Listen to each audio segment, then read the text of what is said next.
To explore leadership in Russia, we used the GLOBE project, an international study on leadership expectations across cultures. It identifies 6 styles: charismatic, team-oriented, participative, humane-oriented, autonomous, and self-protective. Russian leaders score high in autonomous and self-protective styles, meaning that they value independence, hierarchy, and control. Leadership tends to be centralized and formal, with limited team involvement. For example, Russia scores 4.6 in autonomous but only 3.8 in participative and 3.7 in humane-oriented, reflecting a top-down approach with emotional distance. This contrasts sharply with global trends. According to the Global Leadership Forecast of 2025, organizations are shifting towards inclusive leadership, focused on empathy, adaptability, and empowering diverse teams. Similarly, Horton International emphasizes the rise of digital and agile leadership, which promotes collaboration and flexibility. However, these values are not yet widespread in traditional Russian leadership, which remains more formal and authority-driven. Now, let's connect leadership values to business ethics.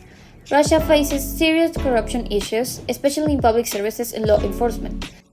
According to Transparency International's CPI of 2024, Russia scored 22 out of 100, showing weak enforcement and low transparency. Some Russian companies report on ESG, environmental, social, and governance, mainly to meet investor demands, but ESG adoption is still fragmented and limited. In contrast, Peru faces moderate but persistent corruption risks, particularly in procurement, the judiciary, and the police, according to GAN Integrity. However, Peru has taken key steps. Since 2015, listed companies must publish ESG reports, and in 2021, the Lima Stock Exchange launched its first ESG index. Also, Law 30424 requires businesses to implement anti-corruption compliance programs to avoid criminal liability. These differences show how leadership and ethics are shaped by culture, but also how both countries faces pressure to align with global standards.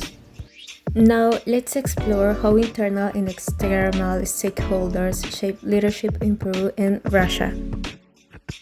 In Peru, many leaders are democratic and people-oriented, encouraging participation. Yet, in public institutions, autocratic leadership remains common, impacting motivation. Tools like Slack and Teams support hybrid work, depending on openness to change. According to a study, only 21% of workers see inclusive leadership in their workplaces, limiting diversity and innovation. Most local investors focus on short-term gains, but ethical practices are gaining value. Russian leadership is usually hierarchical and centralized, with a strong authority figure. Employees expect clear instruction, limiting autonomy and innovation. Tools like Teams are used, but control remains dominant. State-linked investors influence decisions and prefer long-term goals. However, transparency is not a top priority. In Peru, communities, unions, and the state demand inclusive practices. Corporate social responsibility is growing in sectors like mining, driven by regulation and public demand. Despite progress, leadership still struggles with gender equality and in diversity inclusion. In Russia, the state dominates external influence and often directs strategic business decisions. CSR exists, but it allies more with the state interests than civil society. Now, let's move on to how diversity and gender play an important role in leadership with cultural examples, especially through the interpretation according to Hofstad's dimensions with the country's comparison tool. For that, we got two important leaders as candidates, Vladimir Putin from Russia and Daniel Garcia from Peru. Vladimir Putin, the current president of Russia, is a self-protective leader, described as a man of actions, not words. Russia scores 95 in uncertainty avoidance, reflecting a desire for control, rules, and minimize ambiguity. As stated by Mike Cavett from BBC, during the post-Soviet period, Putin positioned himself as a stable figure or a strong hand to end the chaos and guide the state for Russians, protecting its people's identity and security. Also, his leadership belongs with his country power distance, which scores a high 93. This indicates a centralized authority and rarely challenges them. For instance, Putin's decision to invade Ukraine in 2022 was made with almost no public consultation and demonstrating that leaders have no need for approval. With this, as indicated in the Al Jazeera article, this governance has intensified conservative nationalism and the reduction for diversity. Now LGBTQ groups are seen as extremist organizations. Feminism is a dangerous topic. Even you can go to jail if you call war an actual word. Part of the reason is the score of motivation towards achievement and success, which is 36, a preference for modesty and the consequence of higher power distance.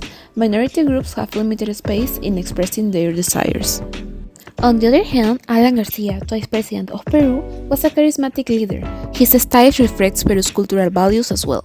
Peru's power distance score is 64, less than Russia's, but hierarchy is still accepted. For that reason, as explained in Holler article, Garcia used strong oratory skills to position himself as a leader who could connect with people, especially when individualism score is 20, which is low, positioning Peru as a collectivistic country, where loyalty, community, and group identity is important, as well as he continued implementing the support of diverse groups as women and young people for his cabinet, winning 2006 elections to seek diversity and not a conservative way of governance. Finally, the country ranks very high in uncertainty avoidance with 87. For instance, crises like hyperinflation and terrorism in the first Alan Garcia's governance, the necessity of rules or impulsive actions were necessary to restore order, even if the actions were not the correct ones, or if this harmed minority voices. Milagros, and I will mention 5 main conclusions and 5 business actionable recommendations.